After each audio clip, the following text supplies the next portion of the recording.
I'm so pumped to talk with you. I feel like you're sort of a kooky kindred spirit from what I know about you and I've seen about you, and you truly light up the stage. So, Oh, I'm beaming to get into all that with you. So oh, thanks for your time, first of all. of course. It's great to be here. Thank you for having Yeah. me. Oh, yay. And now that I've accosted you with compliments, I wonder, the first question I always ask guests is, how are you at receiving compliments? Because I'm guessing you've gotten a lot of them. You get them at the stage door, I'm sure, and it can be a tricky thing. Yeah, I don't know that I'm great at it. I think I blush and get uncomfortable and kind of deflect. Yeah, I Mm. don't think I take them too well. Well, you did a good I job just love them. now. I like them. They're very, very sweet and very nice, but I think Yeah. more so than anything, they just make me feel embarrassed. Oh, well, I'm sorry to start with an embarrassment No, it's a of good embarrassment. It's a riches. deeply wonderful embarrassment. Okay, good. Let me read some more. No, I would love to know, to kind of set the context for our conversation today, which is about kindness in the arts and your amazing career. What would you say is your definition of kindness, and how do you think it's changed over the years? Ooh, that's a good one. Hmm. I think. Wait, this isn't the art of cruelty. I'm not on that Oh, podcast. What Snap, Crackle, happened? Pop. I think that's in Studio I've been B. bamboozled. I thought I was. No. I I was wondering why you were holding up a knife. I think I would say the kindness is what is it? The definition is it's like unwarranted niceness. It's like you don't have to do it. You're not gaining anything from it, but you're easing somebody's burden. You're helping someone out. You're doing something for someone other than yourself, I think maybe is a good way to put it. And I think throughout the years, I guess I've sort of seen it more as, just helping other people in this crazy, difficult journey called life, just easing someone's journey just a little bit more, making it just a little better. I think that's recognizing we're all going through this wild journey, and if I can help someone else as they go, that's a good thing. I think that's kind of where I've landed with kindness. Yeah, I love yours because it's sort of like, take a load off, Fanny. It's a great one. And I would love to know too, because you can't kind of give from an empty cup, how you're kind to yourself and all those things. So we'll get into that. But I think before we sort of break down your journey, do you feel like there was one act of kindness that kind of got you to where you are today and sort of changed your trajectory, It's a good particularly? question. It's so funny because when I came to New York out of school to be an actor, I remember just thinking I need to find a mentor. I need someone who's going to Yeah. recognize, hey, this kid's got talent. Hey, this kid's got something, and they're going to take me under their wing, and they're going to tell me everything I need to know, show me the ropes, and open some doors for me, and help push me through. And I was always Yeah. looking for that mentor, that person that could do that, and they never came along. I never met that person. I never found that person. I saw other people with their mentors, but I never found that person. But what I did find were people who would give me a little bit of support, or would recognize something in me and say, I'm going to give you a chance. Mm. Somebody who would say, hey, I I I uh, I see that you have potential. Um, I'm gonna roll the dice with you. I think maybe you have the potential to do something that I need you to do, or that I'd like you to do, and I think you can rise to the occasion. Even if I didn't think I could rise to the occasion, somebody gave me Yeah. the chance, and after that, if it worked out, they would give me more chances, and give me a little bit more support, a little bit more um, of an opportunity. So I guess Mm. those people who recognized, you've got something. Uh, I'll help you along a little bit. I Yeah. don't know if they're mentors, but there were people who at least saw me in some way, and Mm. and supported what I had, and yeah, I think those are the people that I think of most in that way. Little bumpers in the bowling alley of life, in the bowling That's lane, right. which That's I need. I still put them up. Woo! I'm gonna move this. Not in the studio. I usually use this ring light's making me look like I have no eyebrows, which maybe I don't. Who cares? I love what you said, because I brought you here to be my mentor, and I'm gonna ask you a lot of questions, but also because we all need people in life to kind of steer us. And now that you've had this beautiful journey and you're in this position to sort of pay it forward, are there ways you feel like you've been able to mentor people? I know that's something maybe you feel weird talking about, but I want you to. Yeah, I don't know that I have. I don't see myself as someone who has the ability to mentor anybody. I mean, if anything, I'm happy to kind of talk with people, or like, go and do like a little workshop with other actors, or share my experiences, and just kind of give whatever, just run my mouth and hope that they get something out of whatever, story I'm telling, or tale from my past that is I'm dredging up. Hopefully it means something to them and can lead them in some kind of direction. Yeah. But yeah, I don't know. I mean, I don't know that I have any kind of grand, let me take you under my wing. I'll open the doors for you, and together we will, I don't know that I have that ability, but I understand that. I think those are the best kind of mentors, because you're probably affecting and changing people and just not realizing it. And I'm sure there's a lot of things that are sticking with people along the way. Mentoring. Well, I mean, you sort of are the mentor figure in Little Shop, which we're going to get into as this father-ish figure. I wanted to get into that, your incredible career on Broadway, but I would feel remiss not to mention the fact that you are also an amazing writer, in particularly for children's content, which I still consume, for Netflix and the Obama show, Waffles and Mochi, and then Biz Clues, and I mean, the list goes on. And so it makes me wonder, because I love that genre, and that's what I write in a lot, because I do feel like it's the ability to plant the seeds early on in audiences and create better people. Teaching children kindness and empathy, I think, is important more than ever now. How do you approach your writing for children's shows with this in mind? Is it something you think about? Sort of, I guess. I mean, it's so funny. Like that was one of the reason that I got into writing for kids was purely based on people kind of giving me, recognizing something in me and just giving me a shot. Like I worked for a company called TheaterWorks USA, who does children's, musicals and plays and tours. And I worked with them as an actor when I first came to the city. And they would say, "Hey, Kevin, why don't you direct this thing for us?" And I was like, "Oh, okay." And they said, "Hey, Kevin, do you write lyrics?" I'm like, "Sort of." "Why don't you write lyrics for this show?" And so they were ones who really kind of pushed me in certain directions, just in the writing ways. And they always gave me the benefit of the doubt, and it always seemed to work out. And so they really kind of supported that side, and became like a playground for me to kind of write and explore and learn. And I got paired up with a guy to write a show for them who worked in children's television, and he said, "Hey, you should be writing in children's TV." And I said, "Well, if you hear of anything, let me know." And he recommended me for these shows, and I just started. I didn't think about what I was doing. I was like, well, you can't curse.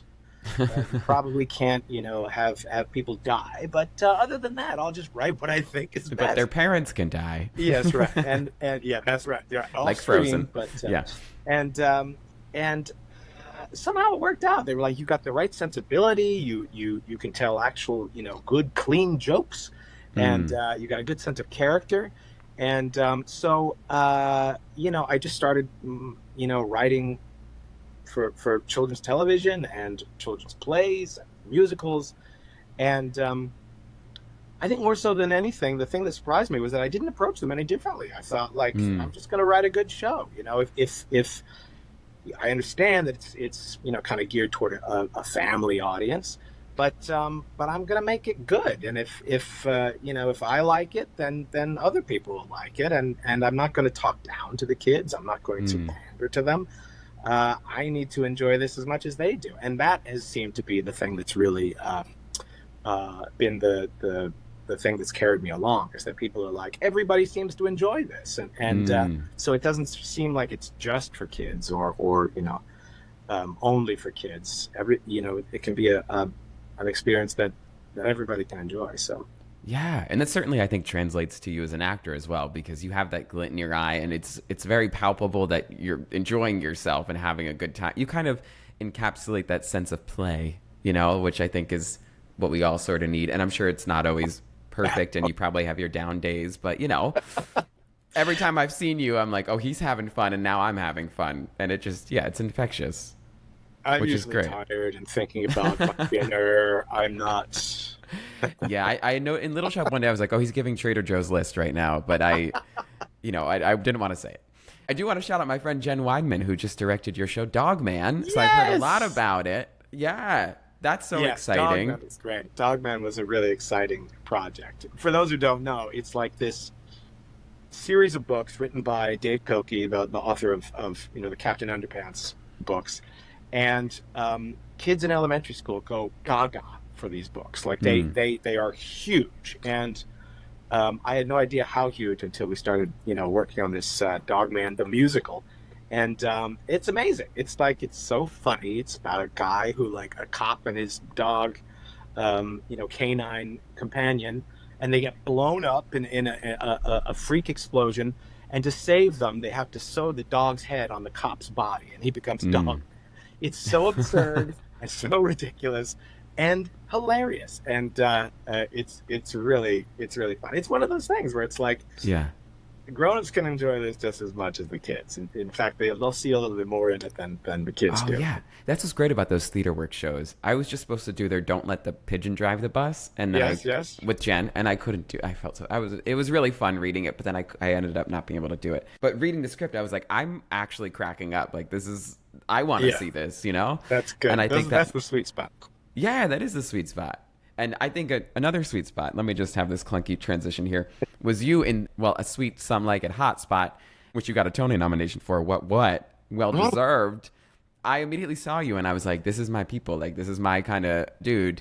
Your playfulness, again, just like radiated in that show. And I want to specifically bring up this semi-viral Instagram post that you revealed of you. I'm sure people always ask you about it now, but of you in the wings as Christian Borle is on stage performing every night, and you're kind of joking around each night doing something different. I guess I would love for you to talk about that, because I think it's the best. And then also, coming from a fellow sort of jokester, prankster, playfulness person backstage, how do you find balancing the focusing with the fun? Because sometimes it's not everybody's cup of tea. Right, of course. So so that's my long-winded way of just wanting to hear you talk about it. Oh my gosh, it's so funny. Like, so it was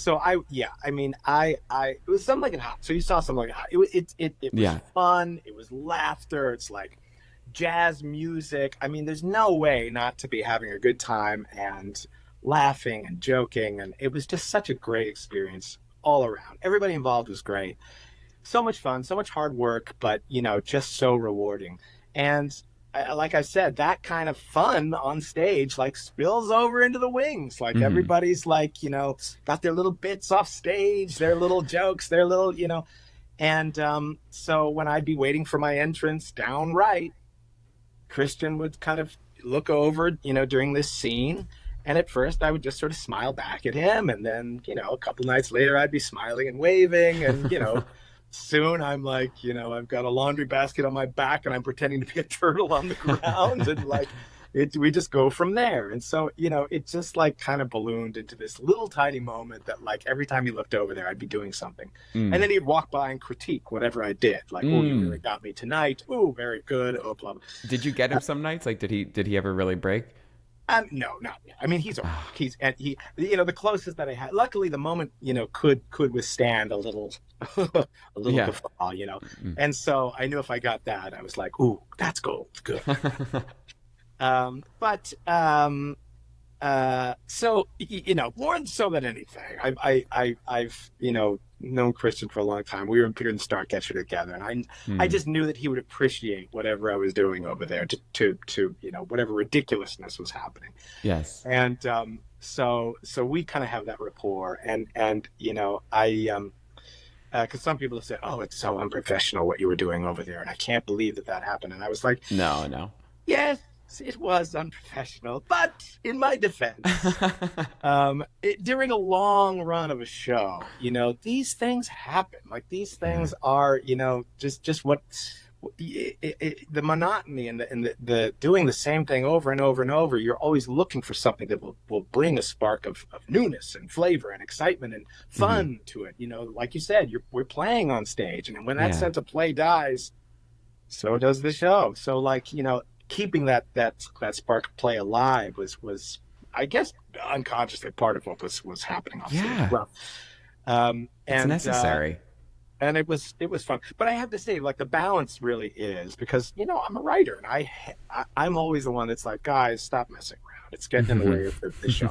So if it gets in the way of the show, if it's disrupting the show and getting in the way of the story and stuff, that's when I'm always the guy that's like, oh, this is not right. But now I have no credibility whatsoever because the video is out there, me messing with immortalized.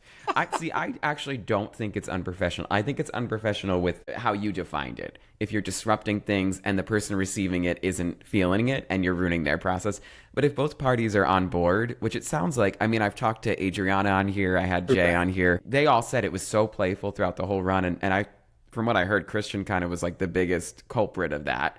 So if you're doing it with someone who's giving it to you, I think it does keep the show alive and not stale. And you kind of need that magic. I don't know. I love it. Yeah. No. It was. The funny thing is that the video is all these little tiny moments put together. Yeah. In reality, it was 1 second. You looked over, saw something, and that was it. In a 2.5-hour show, this little thing was just one little moment. But when you put them together, it just looks like mayhem is happening in the wings. Oh yeah. I mean, equity should mandate that people have to fool around a certain amount of hours during a show, because I just did a show like Kinky Boots, and forming that community, it's vital that you have these moments with each other, That's it. It's camaraderie. It's a sense of camaraderie. You're going through this together. It's you guys against, I shouldn't say against the audience, but you're forging through it, whatever's out there. And you need that kind of sense of we're all in this together and we're all doing this together. Yeah. Yeah. To quote High School Musical, I agree. We are all in this together. Thank you, Kenny Ortega.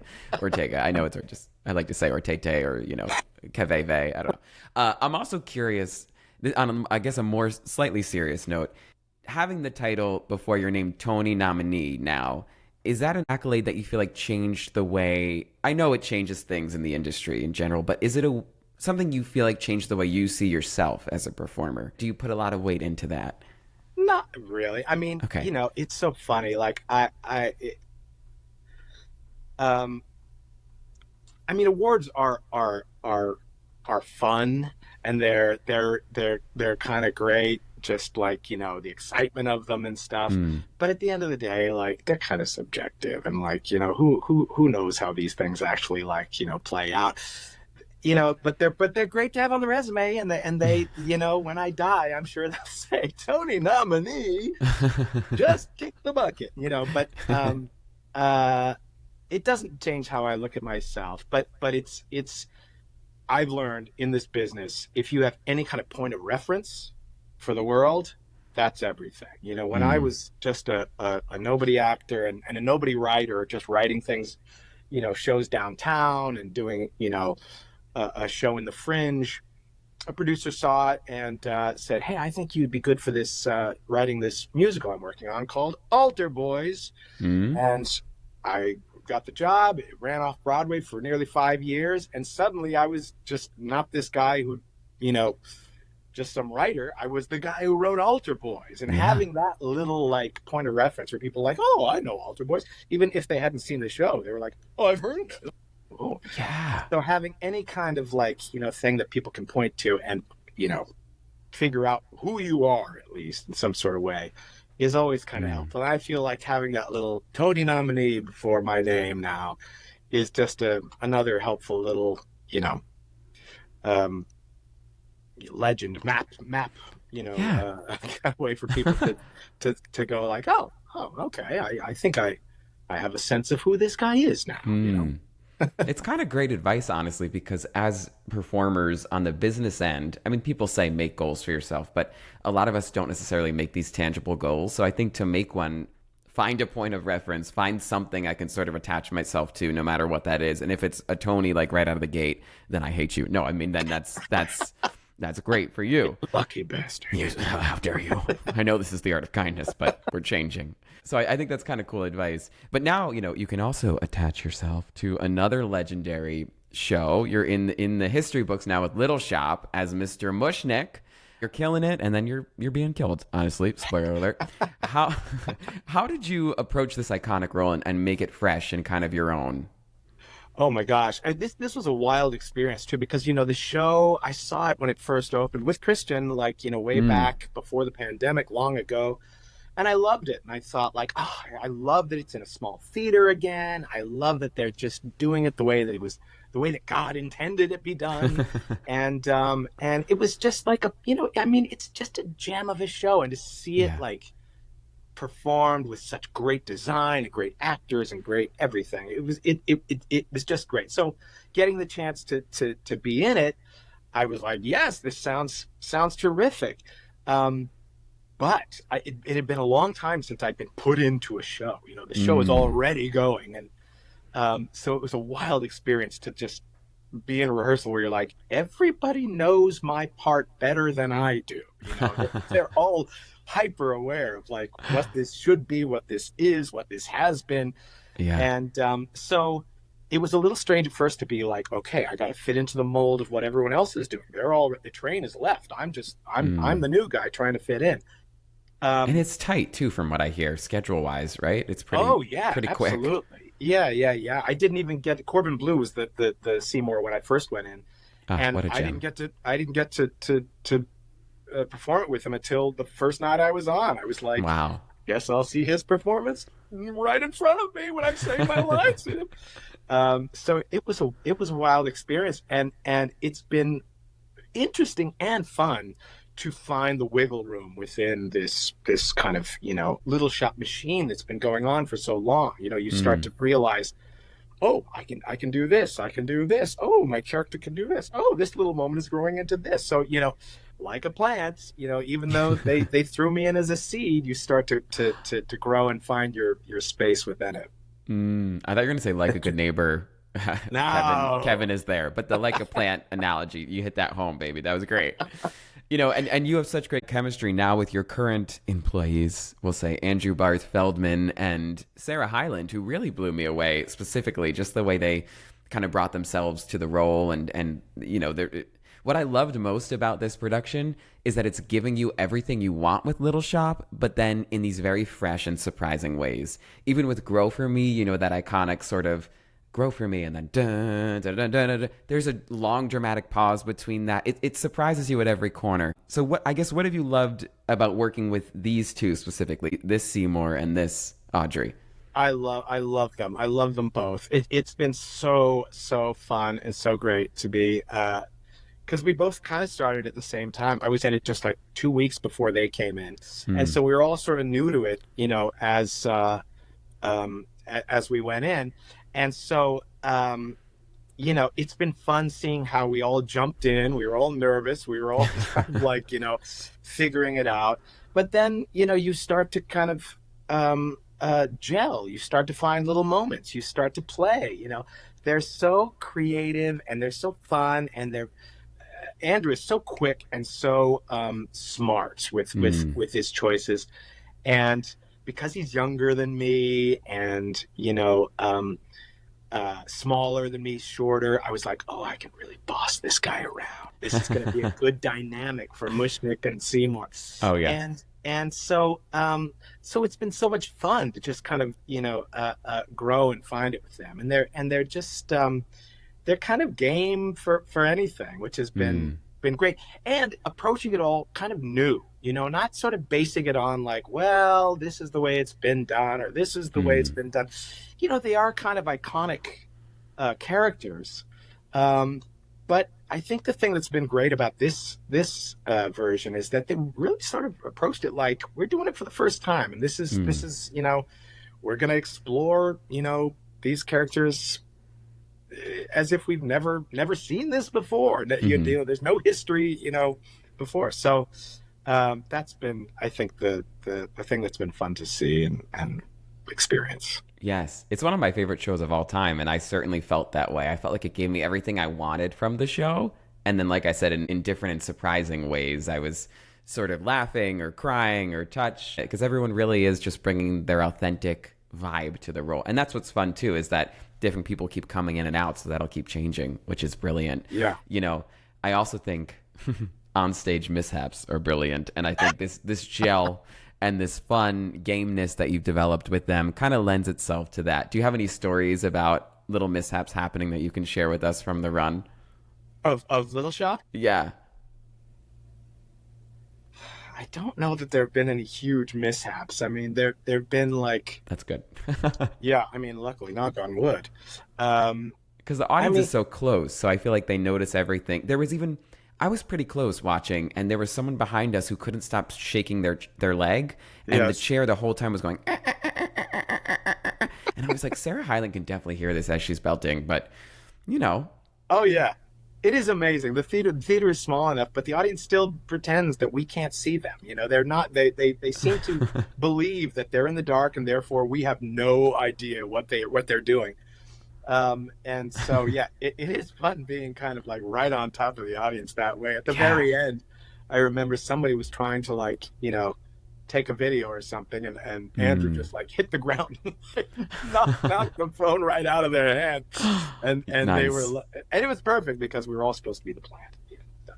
And they kind of were shocked, but then loved the idea that wow, the actors just reached out and touched him.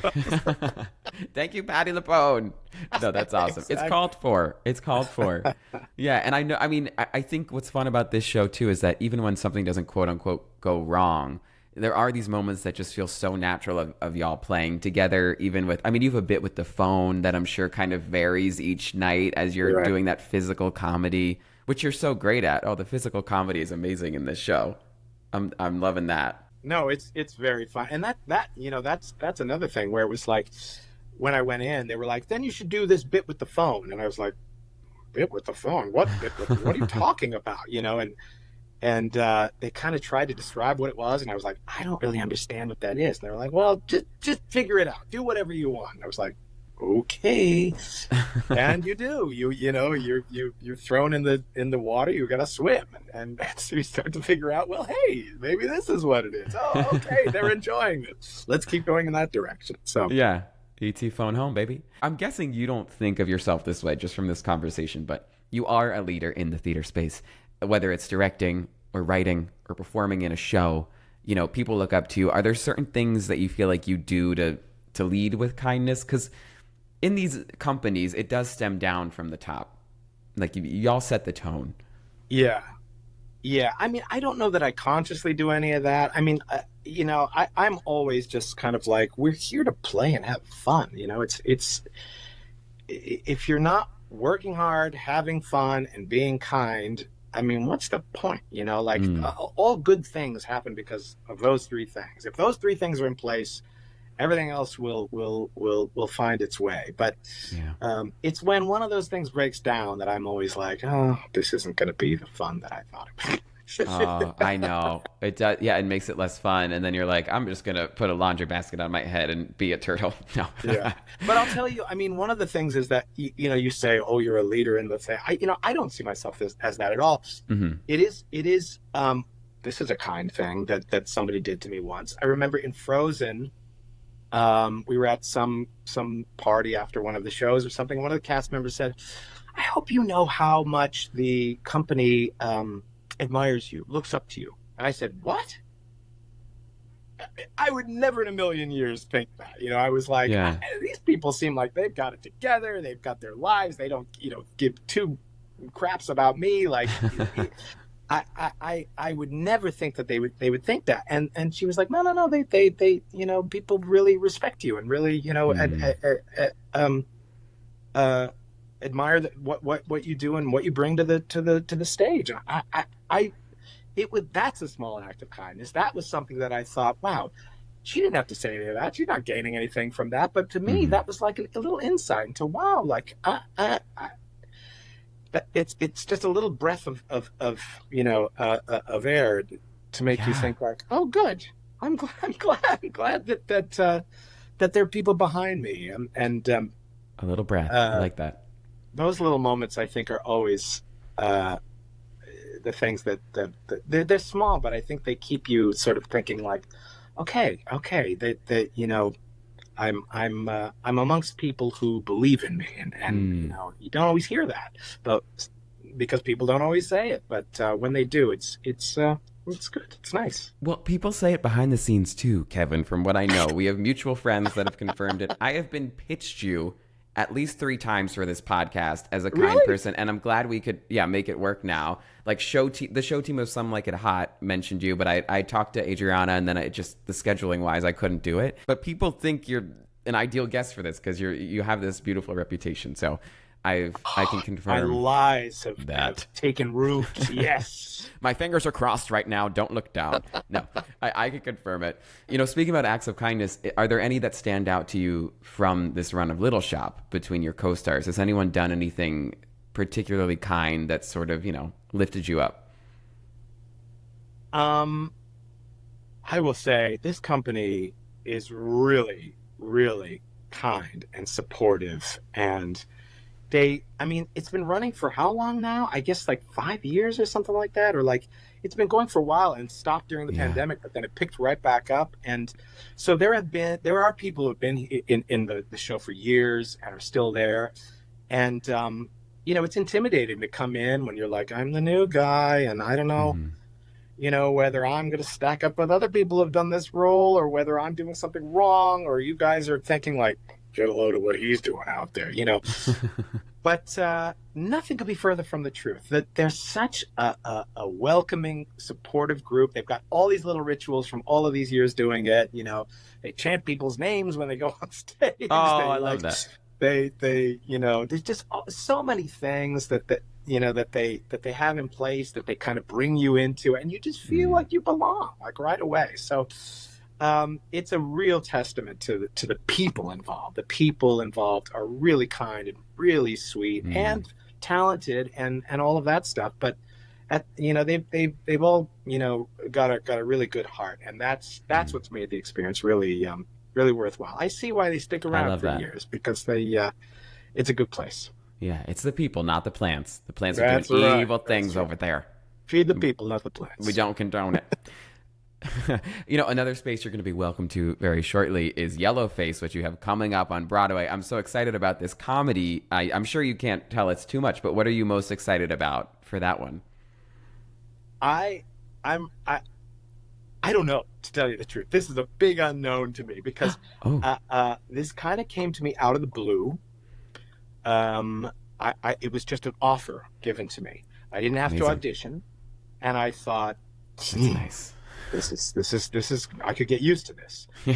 But I don't really know a lot of people involved. I've never worked with most of the people involved, and so I'm super fans of theirs, and so I'm really excited to get in a room and work with them and find out why did you pick me for this? What in the world convinced you that I would be right for this?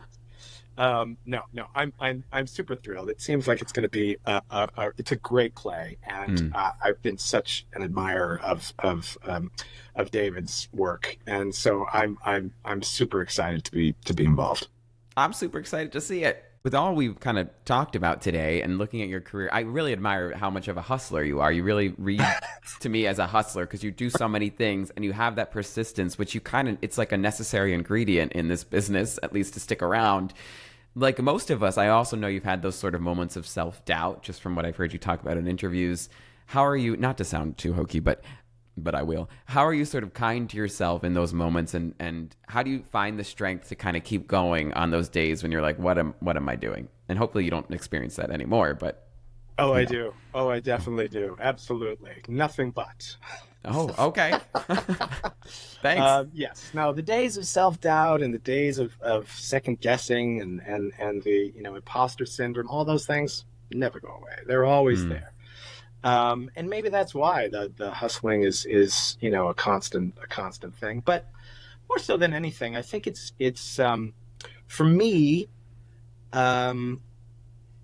I run on instinct. Instinct is everything. And if I'm going against my instinct with something, that's when I find I get anxious, I feel wrong, everything feels, bad. And so following my instincts, following what I love, following things that I like, those are the things that I feel like if I can do that, that feels like, doing something for myself, giving myself a little bit of space to kind of enjoy what I'm doing and relish in what I'm doing and luxuriate in what I'm doing. But it comes and goes. There are days when it's like, I'll never work again. Everything I do is crap. Oh no. Yeah. And there are other days when I think, oh, wait a minute, I think I know what I'm doing. What was I thinking yesterday? Yeah. Well, do you feel like that instinct helps you as a person who does wear so many different hats? Because I know for me, sometimes I'm like, I'm doing so many things. If I just did one of them, I could probably do one really well and just achieve this, versus looking back and seeing like, oh no, each one's kind of growing on its own. Do you feel like your instinct helps you focus on which one to do? Because when you're a creative mind, you're probably like, I could write this. No, but I could do this. That's a lot of pressure. Yeah, no, that was a big lesson to learn, because I felt that exactly too. I was like, I'm a jack of all trades, master of none. I do lots of things, but I don't do one well. Yeah. But the truth of the matter is that's not true. When I was writing a lot, I spent a couple of years during the pandemic just writing, and then when I got back into performing, I was like, I have no business being here. There are some people who dedicate their lives just to performing. What am I doing here? I'm rusty. My voice is. I haven't been singing. Like everybody else has been singing. What am I doing? And then you acclimate, you get going, and you start to feel the juices flowing, and you think, this is exactly like writing. This is being creative. This is being, this is playing. This is exploring. This is being imaginative. This is creativity. It's all the same thing, and it's just different muscles being flexed and being worked.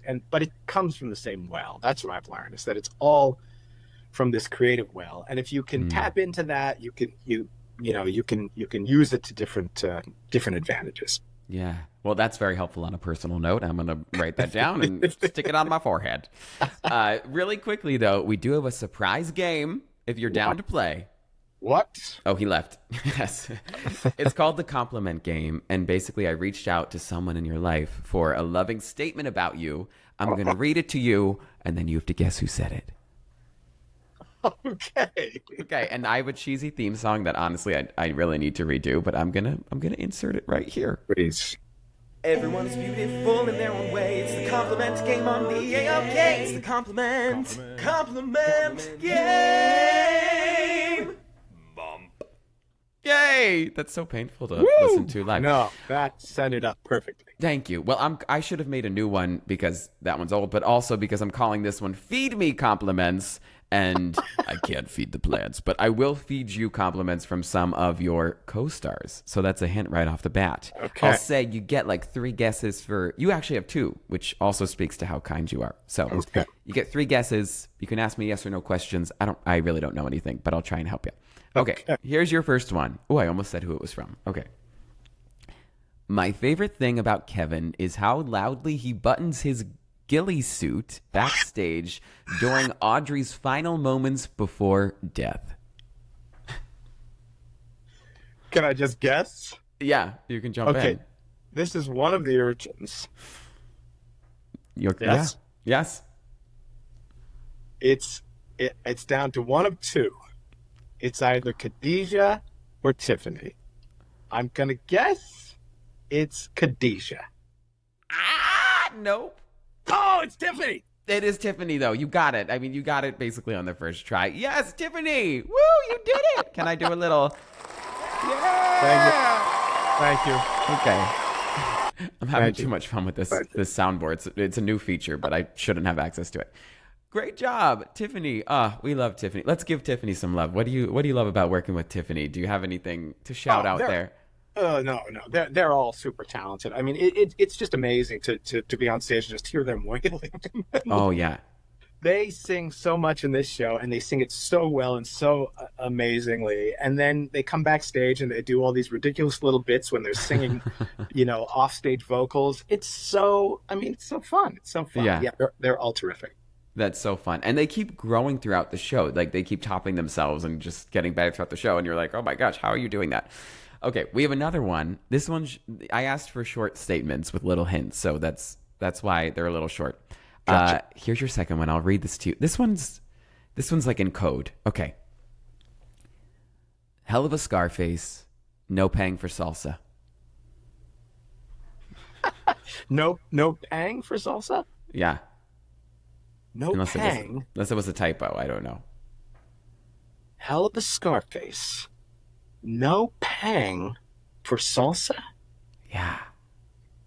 Okay, the Scarface thing, I think I know where that's coming from. But Who heard me do that? Let's see. Yes, I would do this. I would do some Audrey 2 lines as Al Pacino in Scarface. And I'm sure whoever heard me do it. Curious about that, yeah. Yeah, this one's like a code. I've never had one like this before. It's fun. For salsa. I'm going to say it's Jeff Sears. No paying for salsa. Or John Hoche. No. I was looking for an button, but I don't know if I have that. I can say you're on the right track by going for J's. You named two J people.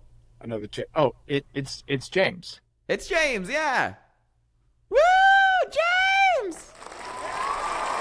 James also is phenomenal. Oh, now I can't stop. Oh my God. Okay. You're like, please let me go. James is also phenomenal in this show. So hilarious. He's great. Yeah. What do you love about working with James? Is he like a bit person? Is he doing weird things every day? Super nice guys. Yeah. I mean, first of all, super nice guy. And that's the thing that's just so great, is that everybody is so nice and great. Yeah, he's wonderful. He's just like an actor's actor. He's like, he'll try little bits on stage and we'll diagnose them afterwards and stuff. He's great. He's great and super consistent. A rock. Like he's really talented. So he's great. Well, you all are. You're all great. You all rock. And everyone, please run, don't walk to see this show. But be wary because the plant might eat you up. Yeah. That was so stupid. I would love if we could end our time together by you just sharing a tangible kindness tip. So something our listeners could do every day on their own corner to try and make the world a little bit brighter. A tangible kindness tip. Yeah. I'll go back to what I said about the person who said something to me in Frozen. They didn't have to say anything, but they decided to let me in on something that I may not have known or that I may not have ever been told. I think just if you notice somebody or you have something nice to say to somebody, maybe just say it. They may not. It may not be big, it may not be huge, but it may be something that they need to hear. Yeah, it's the opposite of the phrase we always hear, which is if you don't have anything nice to say, keep it to yourself. That's right. So do the opposite. I love that. Retweet. Thank you, Kevin. It's been such a joy to talk with you, and I just can't wait to see what you do next. I'm such a fan. Oh, thank you for having me. It's been so great to talk to you. So. Oh, thank you.